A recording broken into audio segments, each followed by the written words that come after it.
하나님 말씀 함께 보시겠습니다. 구약 시편 45편 1절부터 17절 말씀입니다. 하나님 말씀은 구약 시편 45편 1절부터 17절까지 말씀입니다.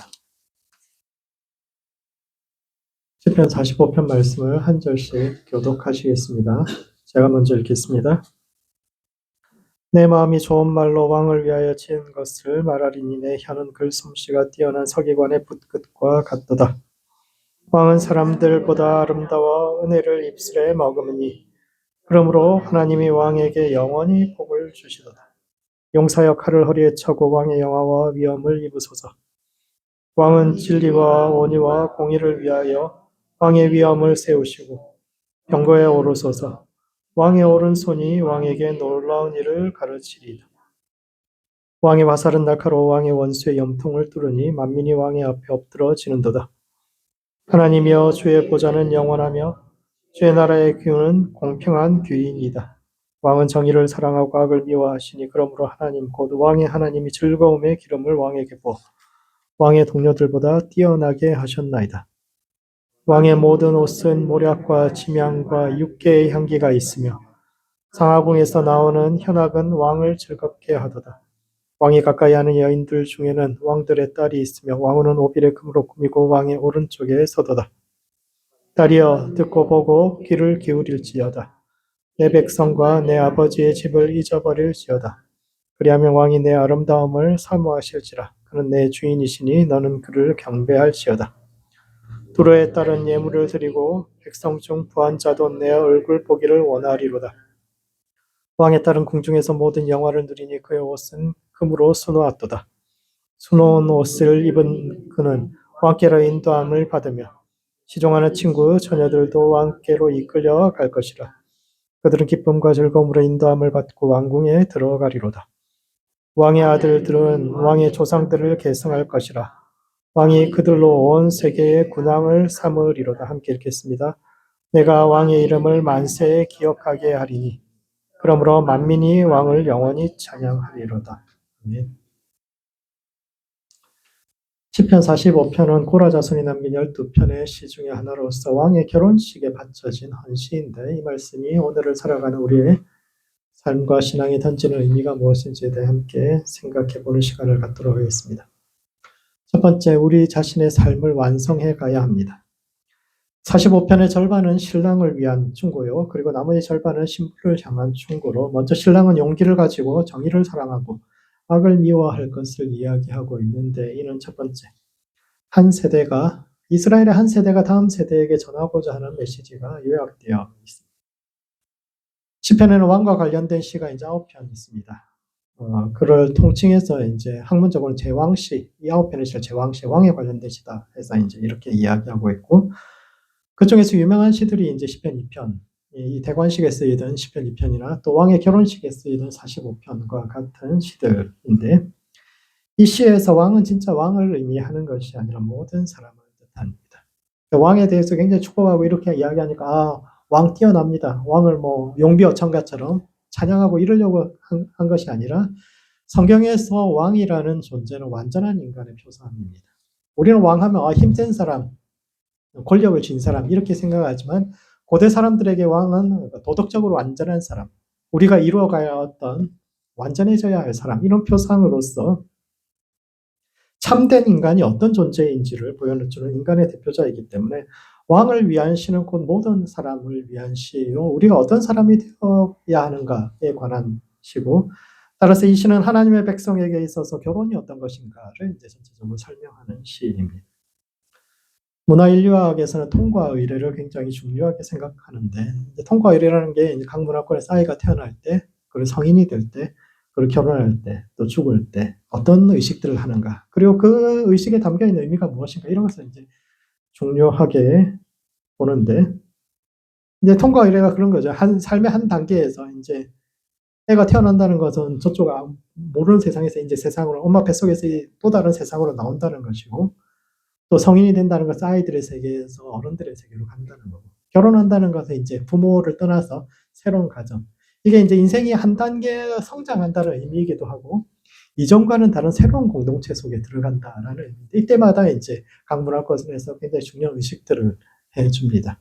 그것이 이제 그 중에 하나가 결혼인데, 그런 점에서 이스라엘에서 결혼은 사람이 온전한 존재로 비로소 진짜 어른이 된다. 하나 온전한 존재가 된다라는 뜻을 가지고 있습니다. 성경에서 결혼과 관련하여 처음 언급된 말씀은 창세기에 남자가 부모를 떠나 아내와 연합하여 한 몸이 되라 라는 것인데, 왜 한 몸이라고 표현했을까요?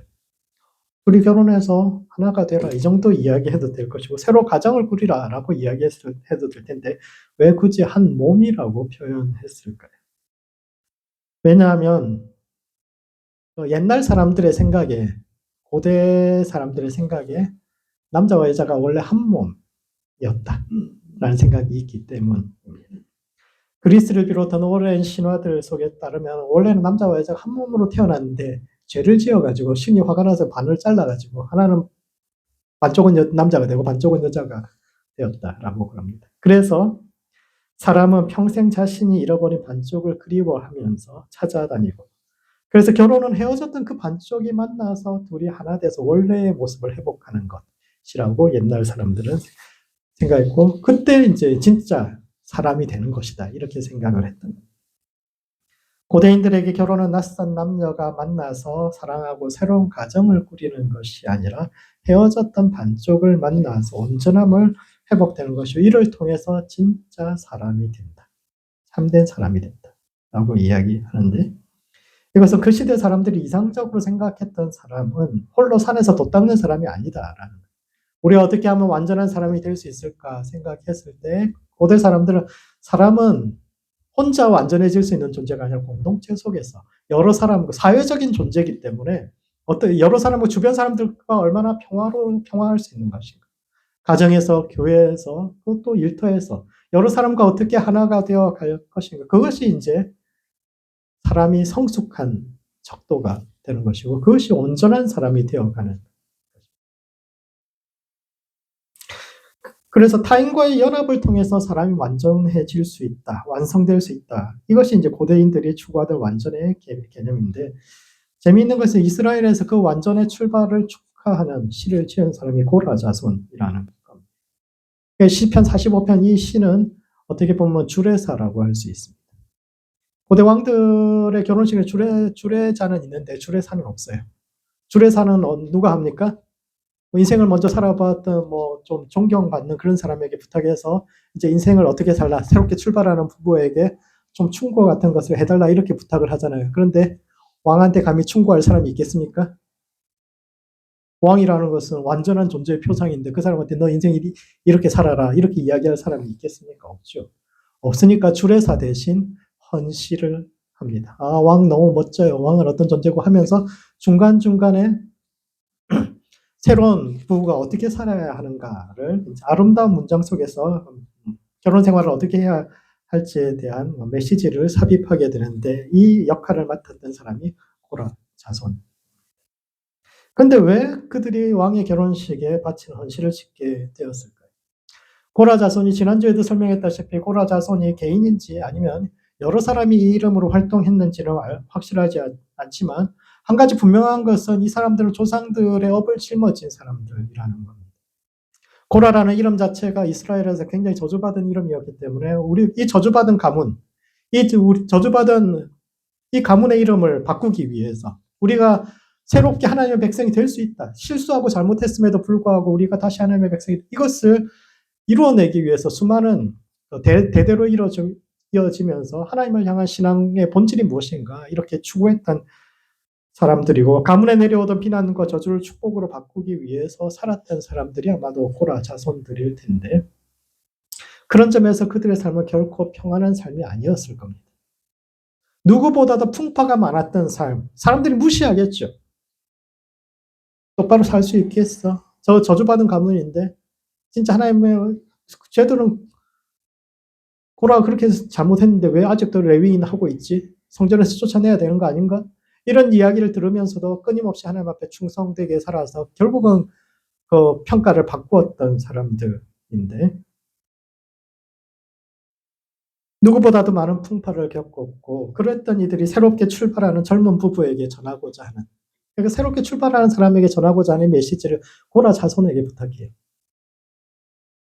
어떻게 보면 세상에서 좀 주례자를 어떻게 선정합니까? 좀 세상에서 성공하고 막 이런 사람에게 부탁할 수 있었을 텐데, 고라 자손이라는 세상에서 별로 성공한 사람들도 아닌데 그 사람들에게 부탁한 그 헌시가 시편에 남아서 대대로 이스라엘 모든 결혼식 때마다 이 노래를 부르면서 새로운 부부는 어떻게 살아야 하는가를 이야기하는데, 그런 점에서 이 시는 많은 풍파를 겪고 삶을 마무리해가는 한 세대가, 고라 자손만이 뭐 풍파 많은 삶, 뭐 모든 인생이 평탄한 사람이 누가 있습니까? 우리 모두 다 풍파를 지나오잖아요. 그래서 저물어가는 한 세대가 다음 세대에게 막 인생을 어떻게 사는 것이 바람직한 것이냐, 새롭게 출발하는 그 부부에게 막 주는 충고이자 또한 스스로의 삶을 돌아보는 노래가 이 노래.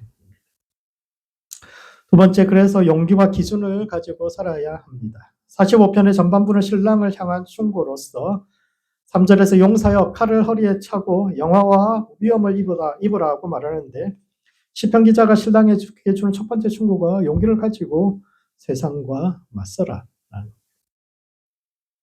시를 이해하는 좋은 방법은 같은 주제로 본인이 그 같은 주제로 한 시를 써보는 겁니다.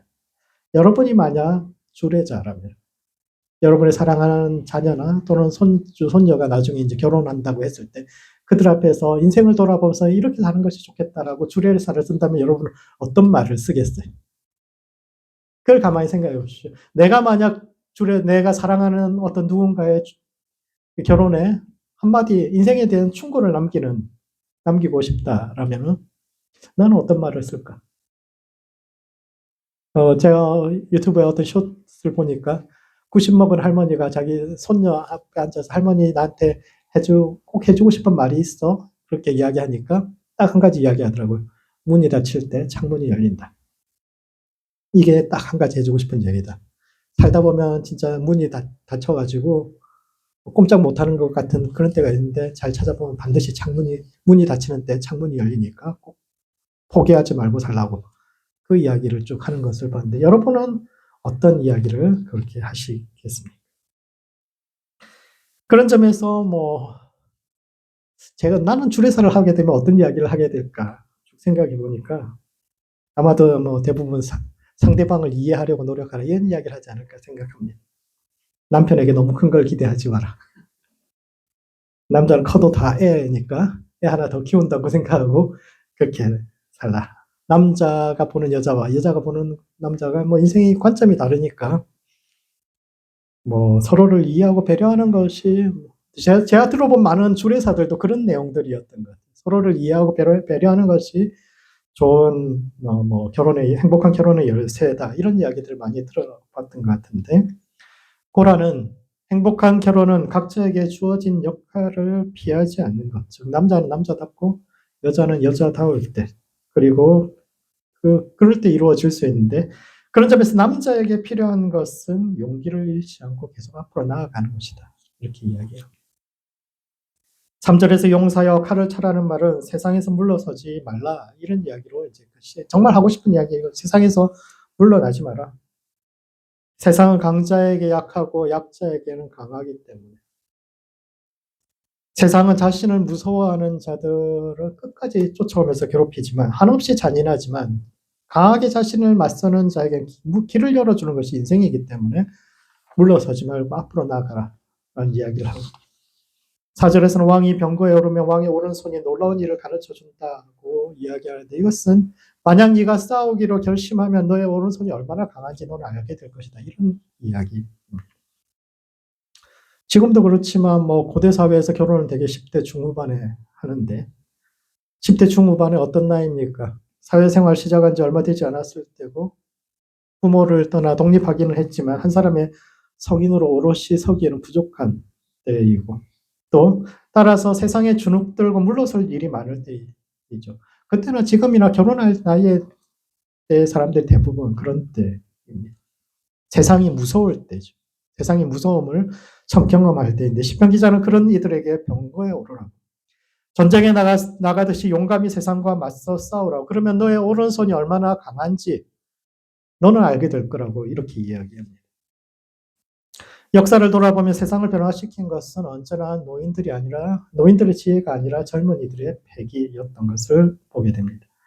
가진 것 없고 경험도 부족하고 기성세대가 보기에는 이해할 수 없는 그들이지만 그럼에도 불구하고 젊은이들이 용감하게 자기 의견을 드러낼 수 있을 때 세상에 변화를 가져올 수 있는데 이와 같이 자신의 젊은이들만에 관한 이야기가 아니라 어떻게 보면 고라 자손인 늙은 나이에 자기 자신을 돌아보며 지금도 다시 자신의 삶을 이야기하는 것은 용기를 가지고 다시 한번 이 나이 앞으로 나아가는 것, 끊임없이 하나님 나라를 향해서 나아가는 것이 아닌가 이야기합니다.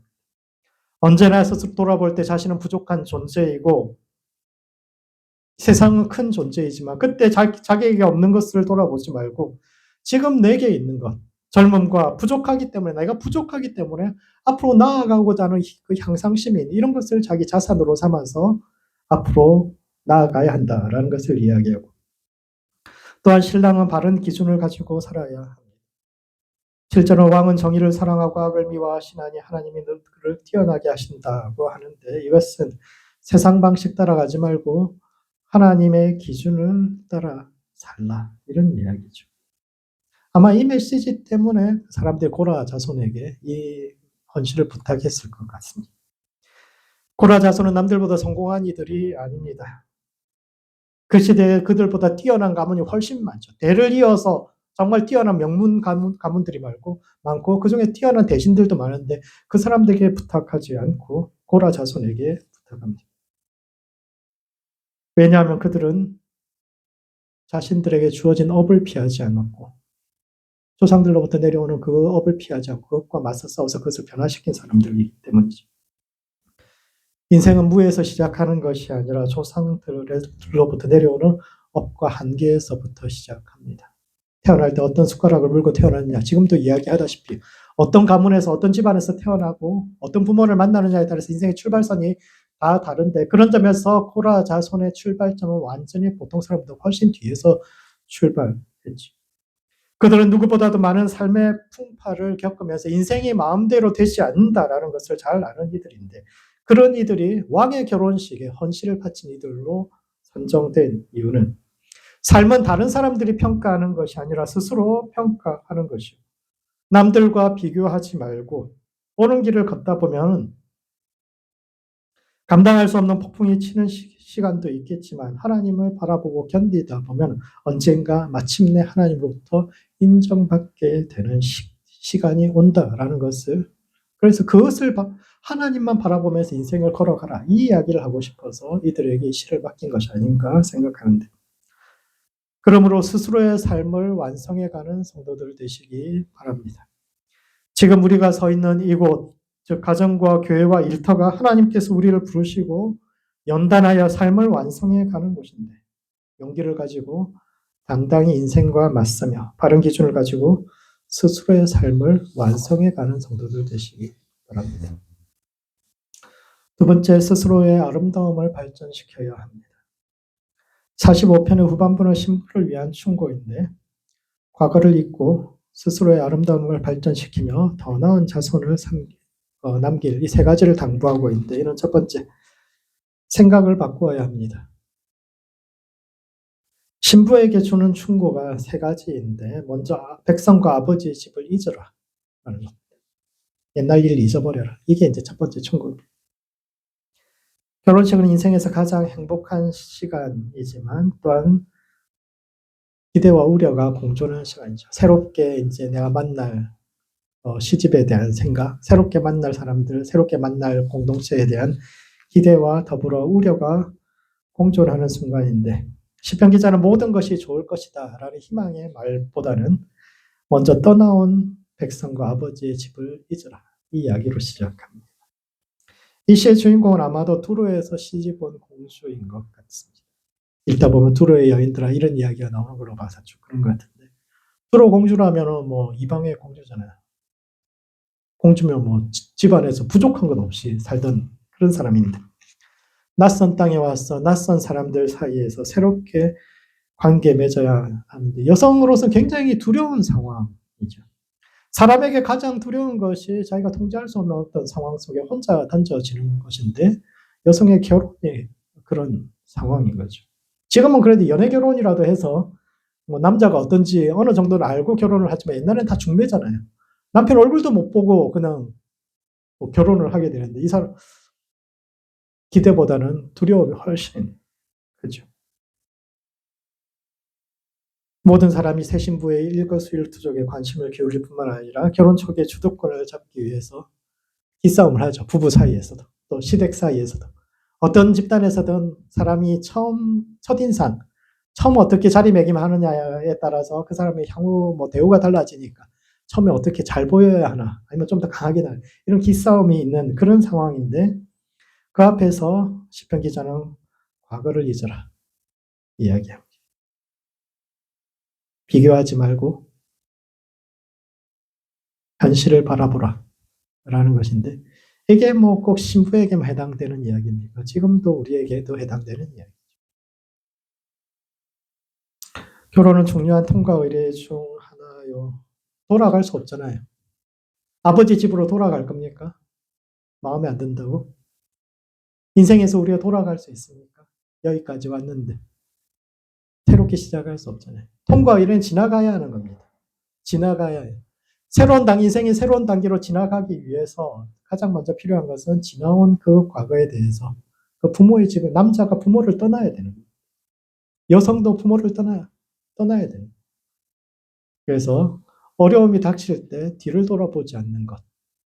그것이 첫 번째, 신부에게 주는 메시지죠. 우리에게 주는 메시지. 인생에서 어려움이 닥칠 때, 어려움이 닥친다는 것은 자기가 이해할 수 없는 새로운 세계로 하나님께서 인도하고 있다는 거예요. 우리 인생에서 새로운 단계로 넘어가고 있는데, 이때 뒤를 돌아보면서 과거에 익숙한 그런 곳으로 돌아갈 수 없다는 거예요. 아버지의 집에서 영원히 살 수 없어요. 하나님께서 우리를 새로운 삶의 단계로 인도하고 있는데 그때 뒤돌아보지 말고 비교하지 말고 앞으로 가는 수밖에 없다. 현실적이 되라라는 이야기고. 두 번째 신부에게 당부하는 것은 자신의 아름다움을 발전시키라는 것입니다. 11절은 왕이 내 아름다움을 사모하실지라라고 되어 있는데 이 구절은 명령형으로 왕이 너의 아름다움을 사모하게 하라 라고도 번역해져 있는데 저는 이 번역이 더 옳다고 생각합니다. 여성의 의무 중에 하나는 스스로를 아름답게 가꾸는 것인데 이것은 비단 신부에게만 이야기하는 것이 아니고 또 외모에 관한 이야기만도 아닙니다. 남자든 여자든 자신의 매력을 갖고 가야 한다는 것. 신랑과 신부는 서로에게 매력을 느낄 수 있도록 스스로를 가꾸어야 하는데 45편 전반부의 신랑에 대한 충고 역시 그런 맥락 속에 있는 겁니다. 남자가 언제 멋있는가? 돈을 잘 벌어올 때 멋있긴 하죠. 근데 그런 것은 모든 사람이 그럴 수는 없으니까. 정말 남자의 매력은 용기를 가지고 할 수 있는 한 세상과 맞서는 것. 그리고 바른 가치관을 가지고 무엇이 옳고 그른가에 대해서 분명히 알고 쭉 자기 길을 가는 사람이 멋있는 거죠. 남자는 그렇고. 그렇다면 여성의 매력은 무엇인가 생각해 보아요.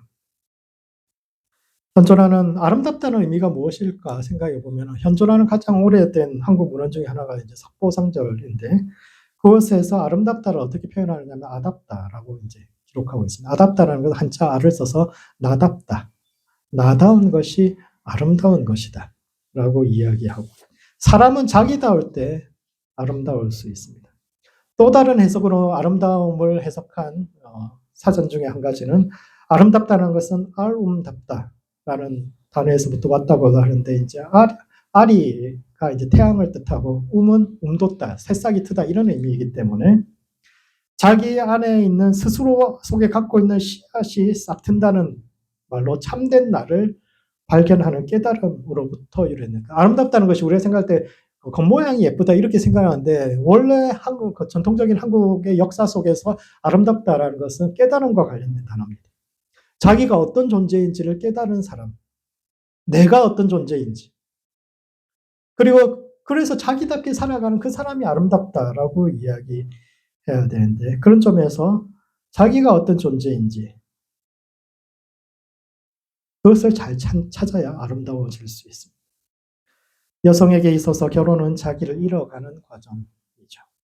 처녀에서 아줌마가 된다는 것은 자신의 이름을 잃어버리고 누군가의 아내 또는 누군가의 엄마가 되는 그래서 자기를 잃어가는 과정인데 거기에 대해서 자기 자신을 잃어버리지 말라고 그 역할은 피할 수 없어요. 누군가의 부모가 된다는 것은 다른 사람을 위해서, 자녀를 위해서 희생하는 삶을 산다고.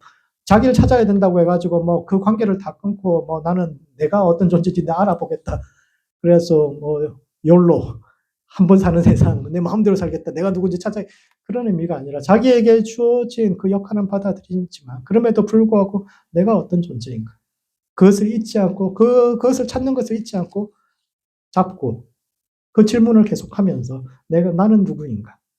자기 자신을 발견하고 자기 아름다움을 찾아가야 합니다. 마지막으로 시편 기자가 요구하는 것은 다른 사람을 세워주는 것입니다.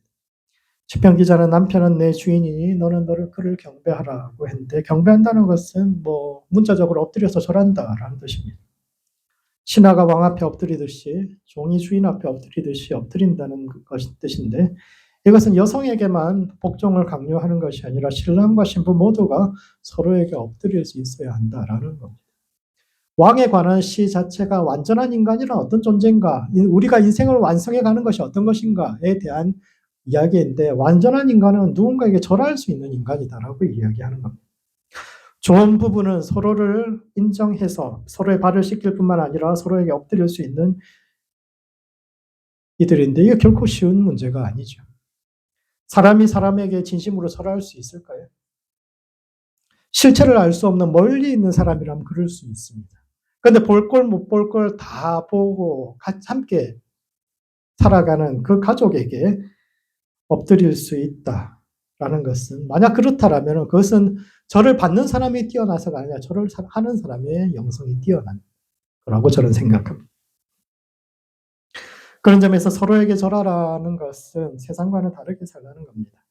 세상에서는 절을 받는 사람이 되라고 이야기를 하죠. 남들보다 높은 위치에 올라가서 누군가의 절을 받는 사람이 되라라고 이야기합니다.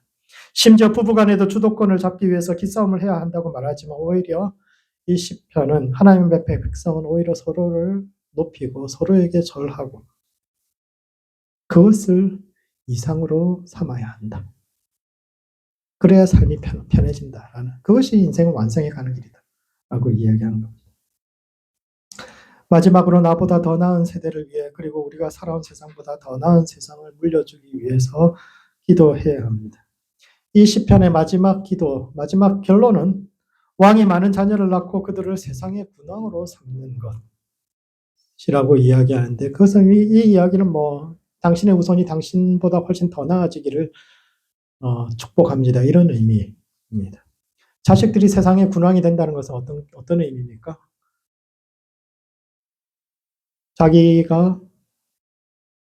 자기는 한 나라의 왕이었는데 자식들은 여러 나라의 왕이 된다는 것은 우리보다도 더 나은 세대, 더 나은 자식들